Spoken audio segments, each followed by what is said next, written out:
Assalomu alaykum. Bugun patologiyani keyingi darsini davom ettiramiz. Ya'ni gematopoietik hamda limfoid sistema kasalliklari, umumiy ma'noda leykoz hamda limfomalarni gaplashib chiqamiz. Bu mavzularni bilishdan avval siz gematopoiezni tushunib olishingiz kerak hamda bundan keyingi mavzularda leykoz yoki limfomalarni tushunishdan avval immun sistema haqida batafsil tushuncha bo'lishi kerak sizda. Shuning uchun normal immun sistemani mukammal o'rganib, keyin bu mavzularni o'rganishni tavsiya qilamiz. Bo'lmasa ayrim joylarda tushunmovchiliklar kuzatilishi mumkin. Dastlab bu mavzuni boshlashdan avval gematopoiez haqida qisqacha gaplashib o'tamiz. Mana bu chap tarafdagi rasmda suyak ko'magini ko'rsatib o'tilgan. Sariq suyak ko'magi hamda qizil suyak ko'magini ko'rsatib o'tilyapti bu yerda. Qizil suyak ko'magidan esa trombositlarni, eritrotsitlarni, limfositlar, bazofil, neytrofil, monotsitlar hamda eozinofillarni ishlab chiqarilishini ko'rib turibsiz. Endi bu yerda suyak ko'magida ketma-ket qaysi hujayradan qaysi hujayra paydo bo'lib yetilishi haqida sxematik rasm ko'rsatib o'tilgan. Ya'ni suyak ko'magida eng dastlab hosil bo'ladigan hujayralar bular multipotent stem cell, ya'ni o'zak hujayra deb aytiladi. O'zbek tilidagi manbalarda ham o'zak yoki ildiz hujayra deb aytib ketilgan. Ildiz hujayra deb aytib ketilgan. Endi eng dastlabki multipotent o'zak hujayra ikkala hujayraga differensiallashadi. Ya'ni siz bundan bu yoqqa differensiallashish so'zini o'tsangiz, bu differensiallashish keyingi pog'onaga mukammallashish, yangi imkoniyatlarga ega bo'lish yoki xuddiki mutaxassis fanlarga kirish kabi mutaxassislashish degan ma'nosida olsangiz bo'ladi. Bu differensiallashish umumiy ma'noda mukammallashishni bir boshqacha ma'nosini anglatadi. Endi bu yerda multipotent hujayralar mieloid qator hamda limfoid qator ildiz, ya'ni o'zak hujayraga differensiallashadi. Mieloid hamda limfoid. Esingizda qolsin, bu ikki xil hujayraga differensiallashyapti. Bu asosiy o'zak hujayralarni boshlang'ich versiyasi. Mieloid o'zak hujayra endi o'zidan 4 xil hujayraga differensiallashish qobiliyatiga ega bo'ladi. Ya'ni eritropoiez yo'li bilan eritroblastlarga, trombopoiez yo'li bilan megakarioblastlarga hamda granulositopoiez va monotsitopoiez qismlari bor va bularda mieloblast hamda monoblastlarga differensiallashishi mumkin bo'ladi. Limfoid qator hujayralar esa limfoblastlarga differensiallashadi. Ya'ni siz bu yerda ko'rib turibsiz, bu hujayralarning nomi blast hujayra. Hammasidan orqasida blast so'zlari bor. Shu joyiga e'tibor berib qo'ying. Endi bu blast hujayralar o'ziga xos keyingi bosqichdagi hujayralarga differensiallashadi. Endi bu yerdagi rasmda qisqa va aniq ma'nosi ko'rsatib o'tilgan, lekin aslida to'g'ridan to'g'ri, misol uchun eritroblastlar mieloid hujayralar to'g'ridan to'g'ri eritroblastga va eritroblast to'g'ridan to'g'ri retikulositga o'tib ketishini biz xuddiki strelka bilan ko'rsatib o'tib ketyapmiz, lekin bu oraliqlarda ham reaksiyalar bor. Misol uchun mieloblast, promiyeloblast kabi oraliq hujayralar ham mavjud bo'ladi. Biz asosiy hujayralarni ko'rsatib o'tib ketayotganimiz uchun bu yerda sxemada shunaqa ko'rsatilgan. Endi bu yerda eritroblastlardan retikulositlarga o'tkazyapmiz. Retikulositdan esa eritrotsitga o'tkazamiz. Bu yerda suyak ko'magida mana bu retikulositgacha bo'lgan joy, undan keyin esa qonga o'tib ketyapti. Mana bu to'qima, u hozir qayerda kerak bo'lishini ko'rib ketamiz. Eritrotsit esa yetilgan qizil qon hujayrasi. Manbalarda RBS, red blood cells deb keladi, qizil qon hujayrasi deb keladi. Endi trombopoiezda trombositlar dastlab megakarioblastlar hamda undan keyin esa megakariotitlarga aylanadi. Xuddi retikulositga o'xshash oraliq hujayralar bor. Megakariotitlardan esa keyinchalik qonga trombositlar, inglizchasiga platelets deyiladi, trombositlar qonga chiqariladi. Keyingisi granulositopoiez. Biz manbalarda, mana immunologiya darslarida, mana gematopoiezni ko'rganingizda ko'rib o'tgansiz, granulositlar va agranulositlar bor. Endi granulositlarga mana bu eozinofil, bazofil, neytrofillar kiradi, agranulositga esa mana bu monotsitlar kiradi. Endi bu yerda granulositopoiezda mieloblastlardan 3 xil hujayralarni hosil bo'lishini ko'ryapmiz. Eozinofil, bazofil hamda neytrofillarni. Bu yerda band hujayralar bo'ladi, oraliq hujayralar ham bo'ladi. Buni keltirib o'tib ketilgan. Bu ham yetilmagan. Oxir-oqibat mana bu neytrofilga bo'lish uchun mana bu yadrosi mana bunaqa shaklga kirish kerak bo'ladi. Ko'p bo'lakli. Keyingisi monotsitopoez, monoblastlar hosil bo'ldi va monotsitlar hosil bo'ldi. Endi monotsitni biz to'qimadagi nomini ham aytib ketish kerak. Shuning uchun bu yerda to'qimada yozib ketgan, makrofag deb aytib o'tib ketgan. Endi keyingi versiya, bular limfopoez, ya'ni limfotitlarni hosil bo'lish jarayoni. Limfoblastlar hosil bo'ldi dastlab limfoid qatoridan. Undan esa B hujayra, T hujayra hamda natural killerlar hosil bo'ldi. Endi bu limfaga borganda ko'rinishini, nomini o'zgartirishi, misol uchun plazma hujayrasi xotira hujayrasiga aylanishi yoki T sitotoksik T yoki T helperga aylanishi bu alohida mavzu. Bularni asosiy qaysi hujayralar kelib chiqishini bilib olsangiz bo'ladi. Shu yerda bitta istisno bor. Mana bu tarafda, ya'ni mieloid qatorda hosil bo'lgan hujayralar, misol uchun tug'ma immun sistemasiga taalluqli bo'lsa, limfoid qatorda adaptiv immun sistemasiga taalluqli bo'ladigan joyi bo'ladi. Shu yerda kelib chiqishda ahamiyati bor. Faqatgina bitta istisno bor. Mana bu NK cell, natural killerlar kelib chiqishi mana adaptiv immun sistema qatoridan, lekin vazifasiga ko'ra mana bu tug'ma immun sistemasi qatoriga kirardi. Endi bizga buni nima ahamiyati bor degan savol tug'iladi. Nimaga buni boshdan ko'rib chiqyapmiz? Bizga buni asosiy ahamiyati mana bu mieloid so'zi va limfoid so'zi bizga kerak edi. Nimagaki, bundan keyingi mavzularda mieloid leykemiya yoki mieloleykoz, mana bu o'zbek rus manbalarida leykoz so'zi bilan mashhur, chet el manbalarida, ingliz manbalarida leykemiya so'zi bilan mashhur bo'ladi.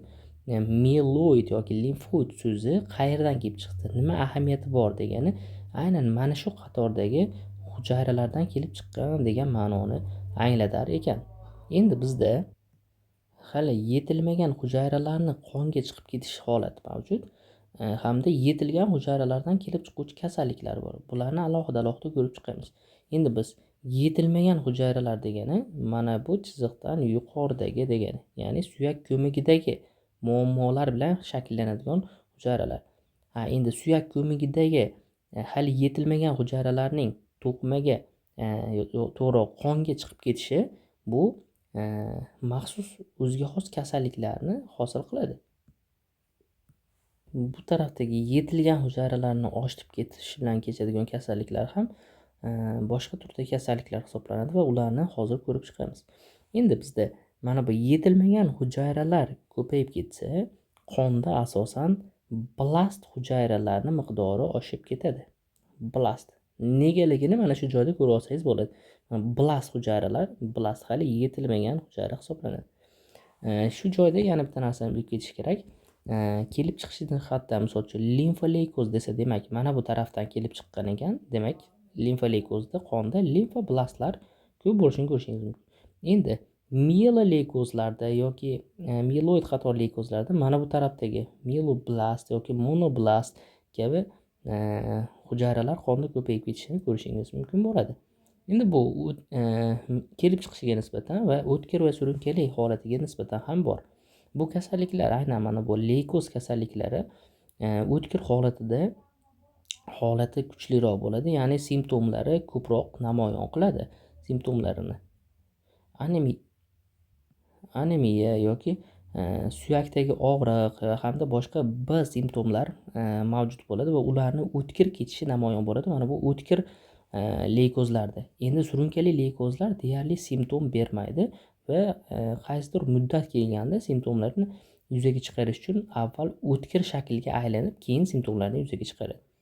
Shu jihatdan bilib olish kerak va surunkali va o'tkirga nega unaqa simptomlar namoyon bo'lib bo'lmayotganining asosiy sababi mana bu qatordagi sizlarga aytib ketdim. Misol uchun mieloblastda mana bu oraliqda ham hujayralar bor.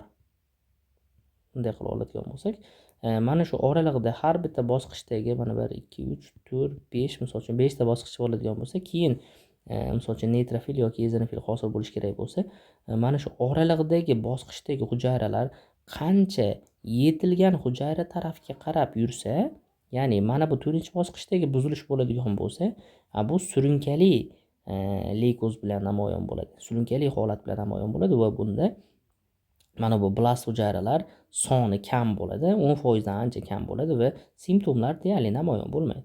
Agar bu qancha yuqoriga qarab yursa, misol uchun mana bu ikkinchi bosqichdagi deylik holatda namoyon bo'ladigan bo'lsa, ikkinchi bosqichdagi blast hujayralar soni ko'payib ketadigan bo'lsa, bularda endi holat o'tkirroq bo'ladi va namoyon bo'lishi ham kuchliroq namoyon bo'ladi mana surunkaliga nisbatan va simptomlar aynan mana shunda namoyon bo'ladi. O'tkir va surunkalilikni ajratib oldik. Limfoid hamda mieloid qatorini ham ajratib oldik. Endi bitta-bitta har bir leykozni ko'rib chiqamiz. Bu yerda suyak ko'migini rasmini ko'rib ketsak bo'ladi. Mana bu joyda megakariotsitlarni ko'ryapmiz. Mana megakariyotsit qachondir qaysi hujayraga aylanadi fikrlab ko'ramiz. Megakariotsitlar qachondir borib platelets, ya'ni trombotsitlarga aylanishi mumkin edi. Buni yuqorida ko'rdik. Mana bu joyda megakariotsitlarni ko'rganda. Endi mana bu joyda granulotsit prekursorlar yoki eritrotsit prekursorlar deganda, ya'ni prekursor holatdagi eritrotsit hujayralar ko'rib turibdi. Prekursor degan hali mukammal yetilmagan va dastlabki bosqichdagi hujayralar hisoblanadi. Endi bular bosqich-bosqich o'tib oxiri mana bunaqa qizil shaklga yetib kelyapti. Qizil qon hujayra shakliga. Bu yetilganlar va bu qonga chiqib ketishga tayyor suyak ko'migi. Endi suyak ko'migida har xil versiyasi bo'ladi, chunki bu zavod sifatida qarasangiz, zavodda o'sha zapchastdan tortib yetuk, misol uchun mashina zavodi esa mashinagacha mavjud bo'ladi. Shuning uchun mana bu zapchast holatdagi ko'rinishni ham ko'rishingiz mumkin. Va bu yerda yadrosini ham bo'yalgani sababli bunaqa rangi to'q ko'rinyapti bazofilik shaklda.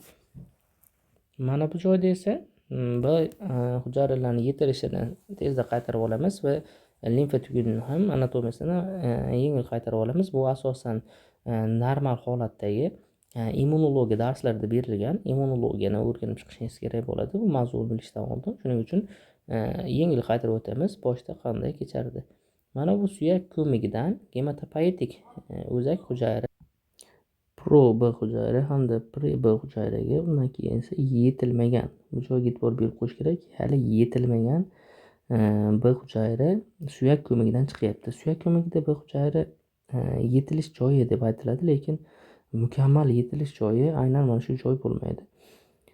Undan keyin esa qonga chiqariladi. Qonda transitional B holatda o'tadi, ya'ni oraliq B hujayrasi, undan keyin esa yetuk B hujayraga aylanadi.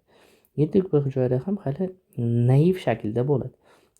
Naiv degani hali bakteriya bilan ko'rishmagan degan ma'noda. Mana bu joyda retseptorlari, ustidagi retseptorlarni yoki ustidagi immunoglobulinlarni ko'rishingiz mumkin bo'ladi. Mana bu joyda immunoglobulin D hamda mana bu joyda immunoglobulin M mavjud. Lekin hali bunda MHC mavjud emas.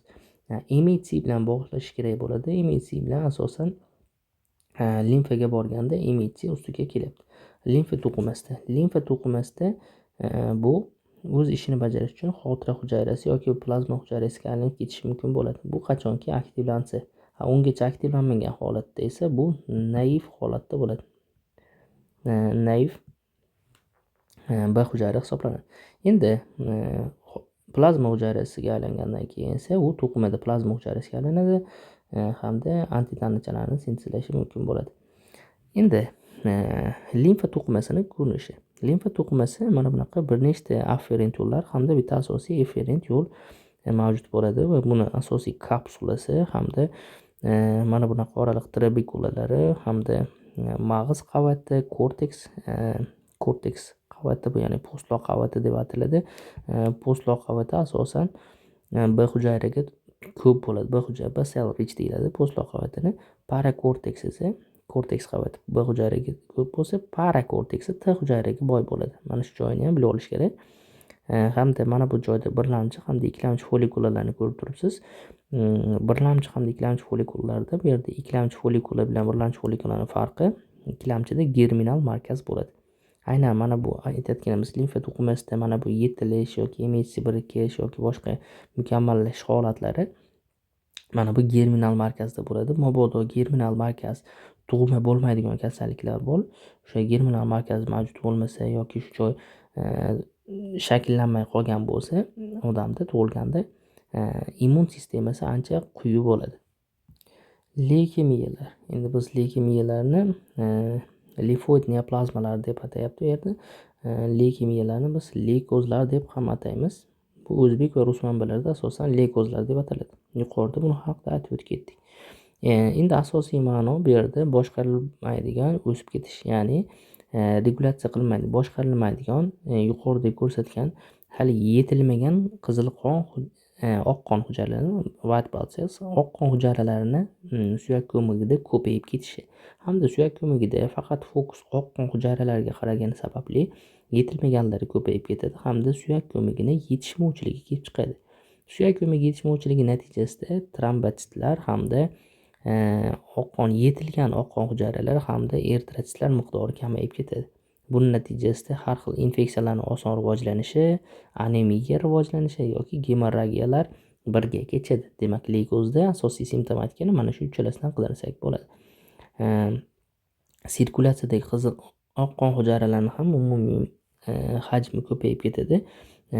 Ba'zida esa normada bo'lish ehtimoli ham bor deb aytiladi. Lekin asosan limfoblastlarni yoki mieloblastlarni oshib ketishini ko'ramiz mana bu leykozlarda.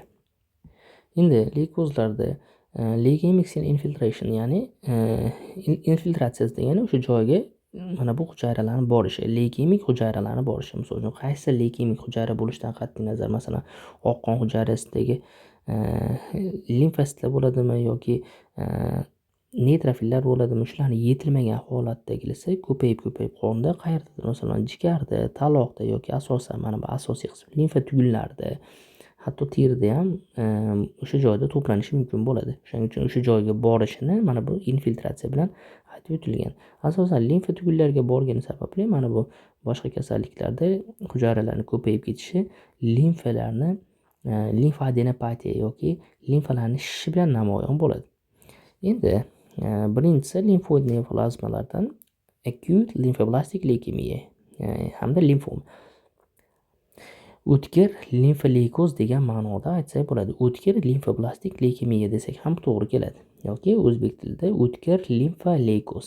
O'tkir limfoleykozda asosan yosh bolachalarda bo'ladi.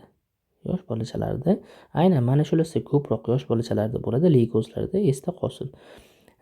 Lekin keyslarda katta odamlarda deb berishi ham mumkin, chunki sizni asosiy chalg'itadigan fokus yosh bolalarda deb yodlab olganingiz bo'ladi. Shuning uchun less common in adults deb bergan, ya'ni kattalarda ham bo'ladi, kam bo'lsa ham deb aytilgan.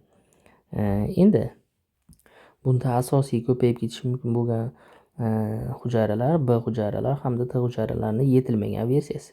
Shuning uchun limfoblastlar qonda ko'payib ketib qoladi.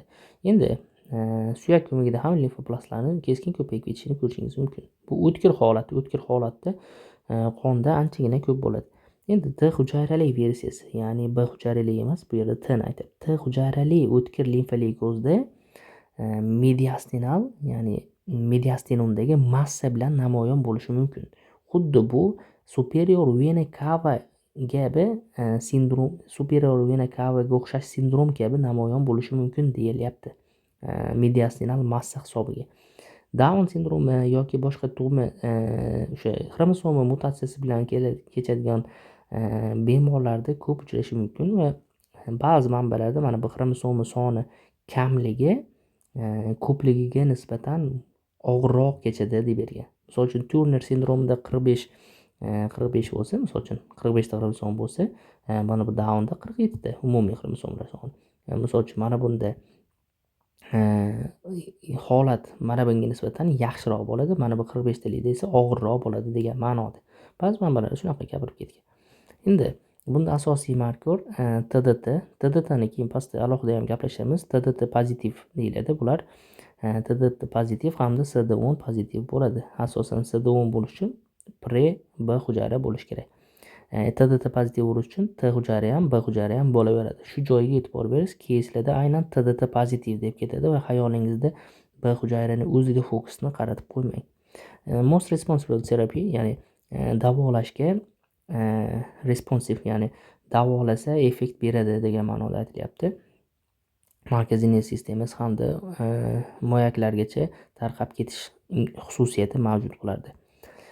Endi leykozlarda asosiy sababchi nima degan xulosaga ketadi. Asosiy sababchilardan bittasi mana bu translokatsiyalar hisoblanadi.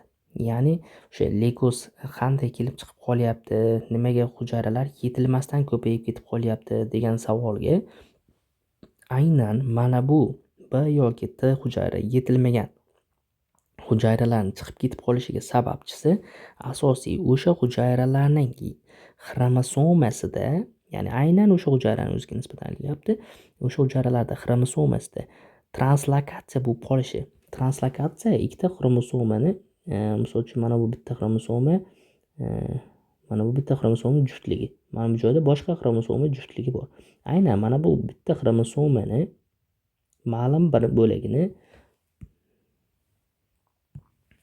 mana bu boshqa xromosoma deylik, mana bu boshqa xromosoma bilan joyini almashib qolishi. Bu yoqqa, mana bu bo'lak bu yoqqa almashib qoladi. Ya'ni ikkita xromosoma ma'lum bir joylaridagi genlarni bir-biriga almashtirib qo'yadi.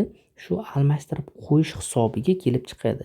Bu asosan 12-21-xromosoma hisobiga kelib chiqyapti. Bu beta prognozis deyapti. Ya'ni prognozi yaxshi bo'ladi buni.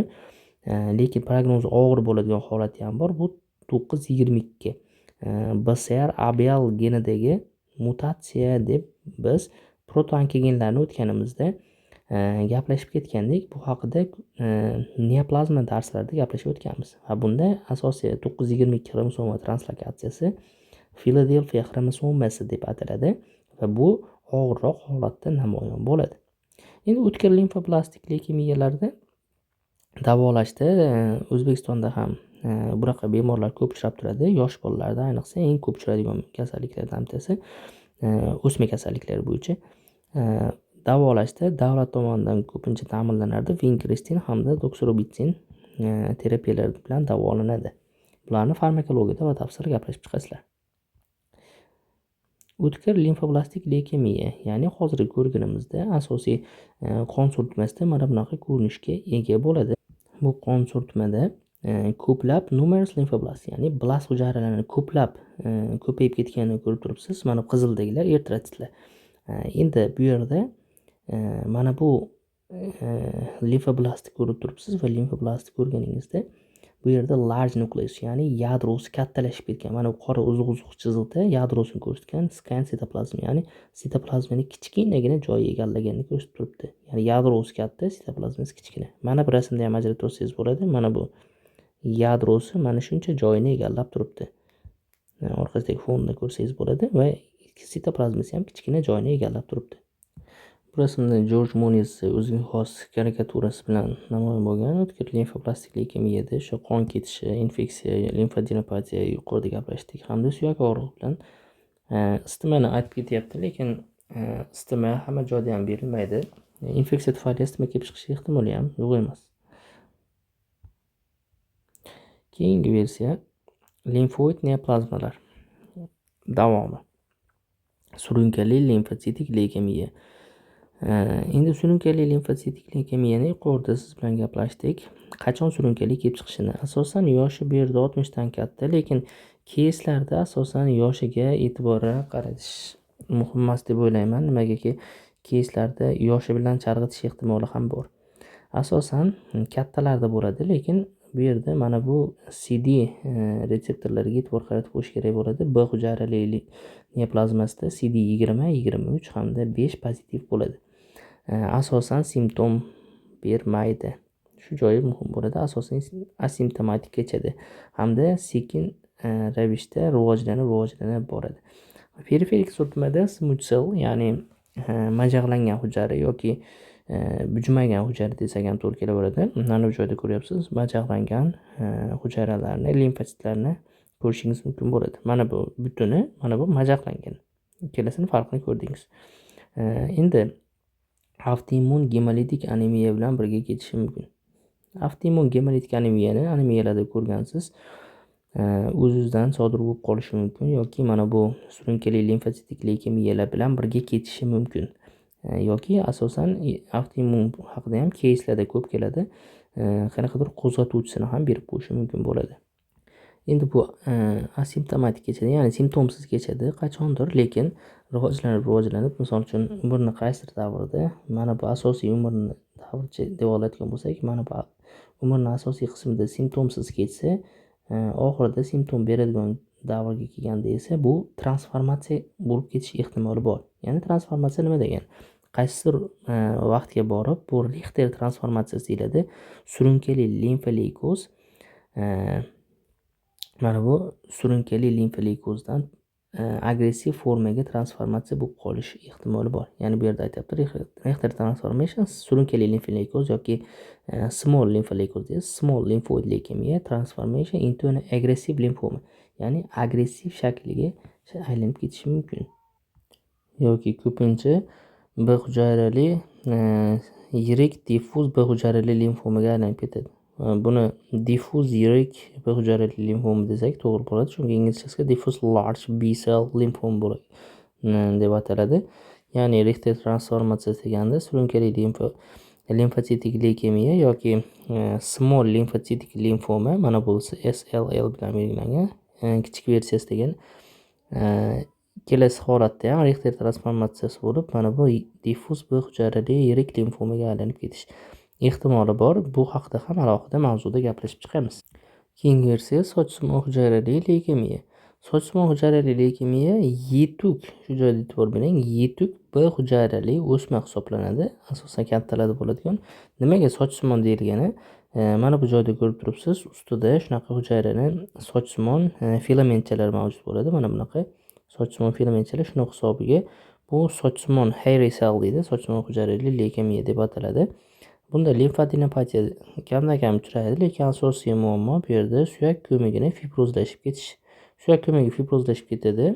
Keyinchiligi esa splenomegalia, kuchli ravishda splenomegalia, ya'ni taroqning kattalashib ketishi hamda pantsitopeniya kuzatiladi. Pantsitopeniyada ham asosiy sabab mana bu suyak ko'magini fibrozlashib ketishi hisoblanadi. Bundan tashqari tartrat resistant acid phosphatase bor. Mana bu bo'yoq bor. Shunaqa bo'yoqda pozitiv bo'yaladi, trap pozitiv deyiladi. Shu joyi muhim ahamiyatga ega.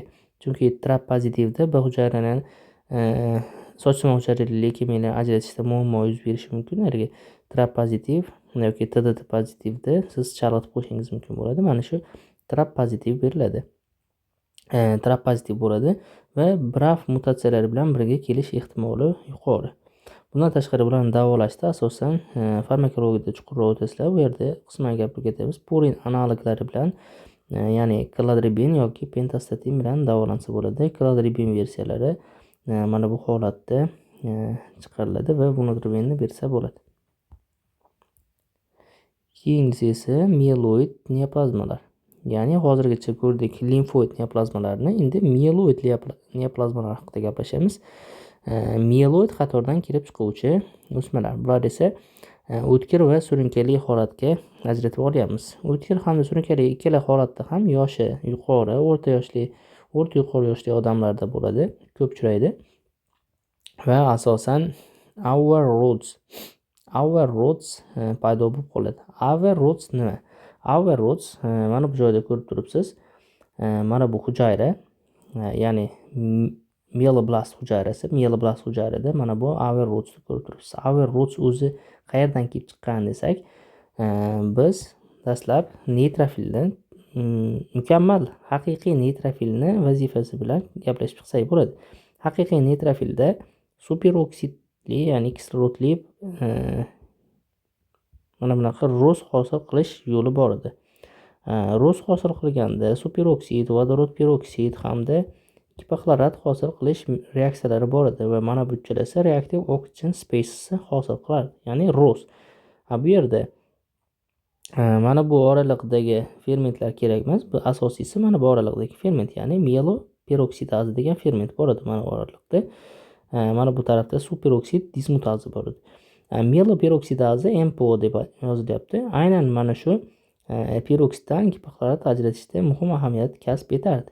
Endi aynan mana shu mieloperoksidaza pozitiv bo'ladi hamda mieloperoksidaza pozitiv bo'lgan hujayralarda Auer Rhodes bo'ladi. Auer Rhodes, ya'ni mieloperoksidaza shunaqa sitoplazmik kiritmalarni hosil qilib qo'yadi. Endi sitoplazmik kiritma bu yerda mana bunaqa Averroes bilan namoyon bo'lyapti. Shunaqa bo'lganda shunaqa ko'rinishga ega bo'ladi. Endi meloblastlar o'tkir versiyasida juda ko'p bo'ladi. Surunkali versiyasida bo'ladi, lekin kamroq bo'ladi. 10% atrofida bo'lish ehtimoli bo'ladi perifer qondan olingan surtmada. Endi bu yerda qonda yetilmagan leykositlar ko'payib ketganligi sababli leykostaz yuz beradi. Ya'ni staz turib qolish, qaysidir kapillyarlarni tomirlarda to'planib qolish hisobiga o'sha kapillyarlarda staz beradi, ya'ni qonni oqimiga qarshilik qiladi. Qon oqimiga qarshilik qilganligi sababli qaysidir a'zoni shikastlanishiga sababchi bo'lishi mumkin. Chunki kislorod keladi qon bilan yoki har bir qon tomiri boradigan bo'lsa ichida mana bu o'sma hujayralari to'planib mana bu joyda kapillyarni staz hosil qilib qo'ysa, mana bu kelayotgan qon tomiridan endi qon oqmay qoladi. Natijada mana bu organ staz natijasida halok bo'lish ehtimoli bo'ladi. Endi bu yerda risk faktorlari bor, ya'ni mieloid leykemiya qaysidir holatlarda rivojlanish ehtimoli yuqori holatlar bor. Bu alkillovchi agentlar bilan kimyoterapiyasi qilingan. O'zi kimyoterapiyada ishlatiladigan alkillovchi agentlardan ko'p qo'llanilganda va miqdori oshib ketganda yoki radiatsiyani ko'payib ketishi natijasida qaysidir radioaktiv zonalarda ishlovchilar yoki radiatsion muhitda atom elektrostansiyasida ishlovchilarda yoki qanaqadir konda ishlovchilarda bo'lish ehtimoli yuqori.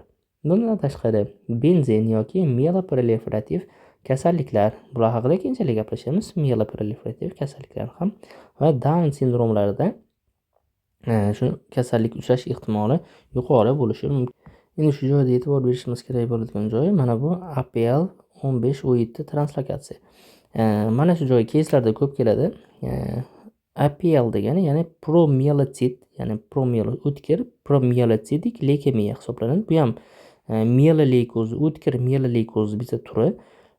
Endi bu joyda aytyapti, mana M3 versiya yoki M7 versiya deb aytib ketyapti. Xuddi shuni singari bu ham bitta versiyasi o'tkir promielotsidik leykemiya deb ataladi. Endi bu aynan mana shu turi vitamin A hamda mishak trioksidiga to'g'ri reaksiya beradi. Ya'ni o'sha dori mana shu vositalar bilan davolaganda mana bu promielotsidlar differensiatsiyalashib yaxshi tarafga qarab yurishi mumkin bo'ladi. Aynan shu vitamin A yoki barcha shu retinoid kislotalarni olishimiz mumkin bo'ladi. Davolashda shuni qo'shib davolash kerak bo'ladi. Endi 15O7 versiyasi translokatsiyasida muhim ahamiyatga ega, chunki sizda mana bu mieloperoksidaza pozitivda M3 versiyasi mana ekan, mieloperoksidaza pozitiv yoki Averroes berib qo'yadi yoki keyslarda mana bunaqa rasm beradi. Shunga oid mana bunaqa javoblarida translokatsiyani so'rash mumkin bo'ladi. Aynan translokatsiyada o'tkir mielogen leykemiyani hayolingizga keltirsangiz 15-17 translokatsiyani esdan chiqarmaslik kerak bo'ladi. Hamda DIK, ya'ni Dves sindrom bor. Dves sindromi ko'pincha namoyon bo'lishi mumkin ularda. Surunkali mieloleykoz. Surunkali mielogen leykemiya asosan bu ham o'rta yoshli odamlarda, 64-65 yoshli odamlarda namoyon bo'lyapti va bu ham simptom bermaslik ehtimoli bor, asimptomatik ketish ehtimoli bor. Endi bundan tashqari buni kelib chiqish mexanizmi qanday degan savol tug'iladi. Buni kelib chiqishda Filadelfiya xromosomasi ham ahamiyat kasb etadi. Filadelfiya xromosomasini yuqorida gaplashdik. BCR-ABL translokatsiyasi genidagi bu 9-22 xromosomaga to'g'ri keladi. Endi bundan tashqari mieloid stem ildiz o'zak hujayralarini proliferatsiyasini ham natijasida bu kasallik kelib chiqishi mumkin. Oxiriga yetmasdan proliferatsiya oxirigacha yetmasdan davom etib ketishi mumkin bo'ladi. Endi bu yerda asosiy narsalarda qonda uchratishimiz mumkin bo'lgan hujayralardan yetuk yoki hali yetilish arafasida bo'lgan granulotitlarni qonda ko'payganini ko'rishingiz mumkin. Misol uchun neytrofillarni yoki meta-mielotitlar, qarang, meta versiyasi bor hali mielotitda, yoki mielotitlarni yoki bazofillarni qonda ko'payganini ko'rishingiz mumkin bo'ladi. Bundan tashqari splenomegalia bu ularda o'ziga xos belgilaridan biri, lekin bu asosiy spetsifik belgi sifatida qarash noo'rin, chunki boshqa kasalliklarda ham kaltalashishi mumkin tavoq. Endi may accelerate and transform qarang. May accelerate and transform acute myeloleukoz hamda acute limfoleukoz. Ya'ni bu surunkali myeloleukoz. Yuqorida Richter transformatsiyasini nargileykozda ko'rdik. Endi bu yerda surunkali myeloleukoz aynan o'tkir myeloleukozga, qarang, mana bu o'tkir shakliga o'tib ketishi mumkin yoki o'tkir limfoleukozga aylanib ketish ehtimoli bor. Transformatsiya berish shunaqa aylanib ketish ehtimoli bor. Endi BCR-ABL mutatsiyasini yuqorida aytdik. BCR-ABL tirozin kinazi ingibitorlari mavjud bo'ladi. Aynan mana shunga javobgar bo'lgan tirozin kinazi, o'sha non-reseptor tirozin kinaz ingibitorlari bor.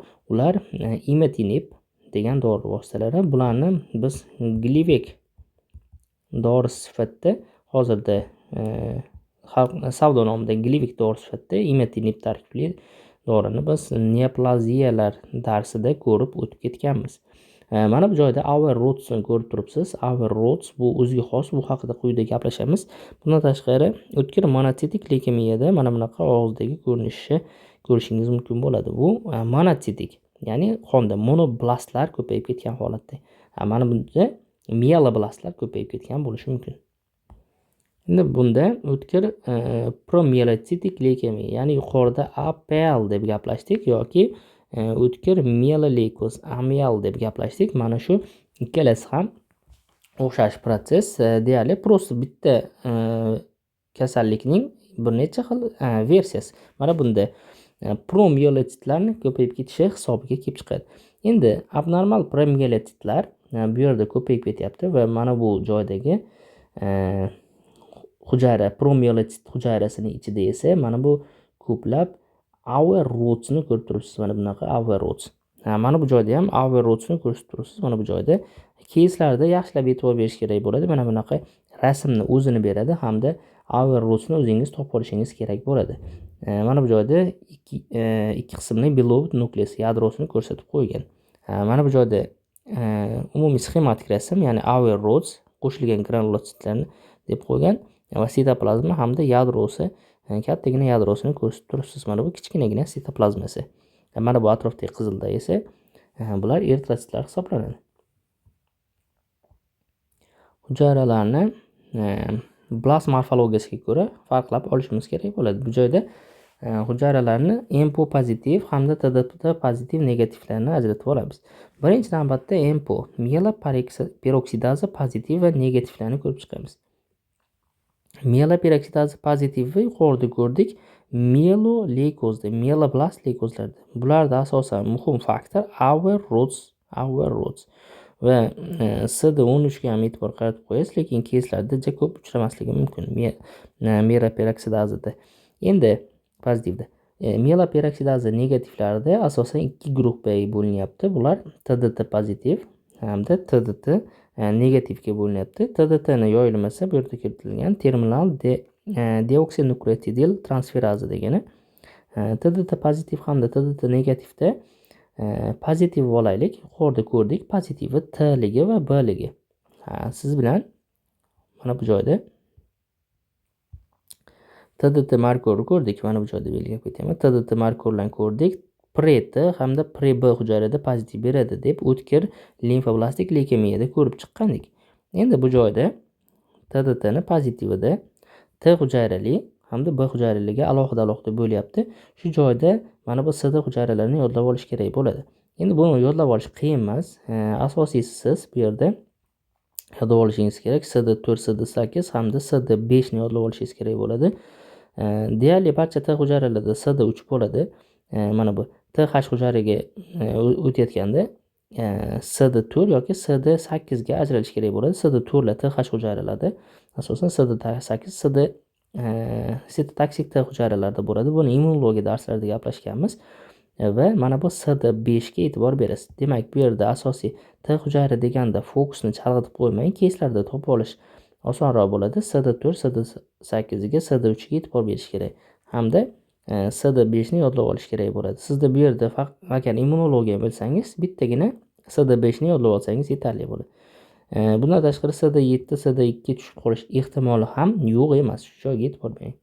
B hujayralikda endi B hujayralikda biz yodlab olganmiz. B hujayraning ustida CD19, 20 hamda 21 pozitiv bo'lardi. Endi bu yerda siz 22 ni ham qo'shasiz.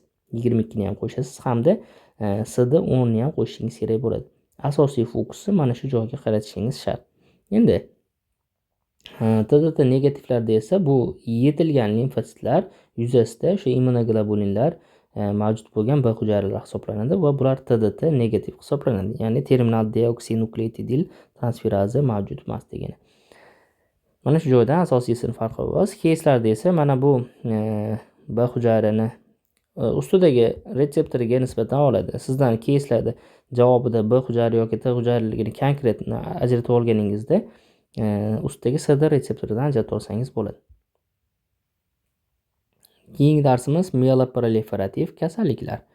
Mieloproliferativ kasalliklarda yuqoridagi kabi yetilmagan emas. Endi asosiy xususiyat bu yerda yetilgan hujayrali, yetilgan qatordagi, ya'ni mieloid qatoridagi yetilgan hujayralarning ko'payib ketishi. Bu kasalliklarda asosiy mazmunni ko'rib chiqamiz. Asosiy muammo bu yerda JAK2 Janus genazi deymiz. JAK2 genidagi mutatsiya hisoblanadi va bu kasalliklarning umumiy nomi mieloproliferativ kasalliklar va 4 ta turga bo'linadi. Polisitemiya vera, chin polisitemiya degani, essensial trombosit emiya, e'tibor bering, emiya bu peniya emas, ya'ni ko'payib ketish trombositlarning birlamchi mielofibroz hamda surunkali mieloid leykoz shular jumlasiga kiradi. Endi bular haqida batafsil keyingi videoda gaplashib o'tamiz.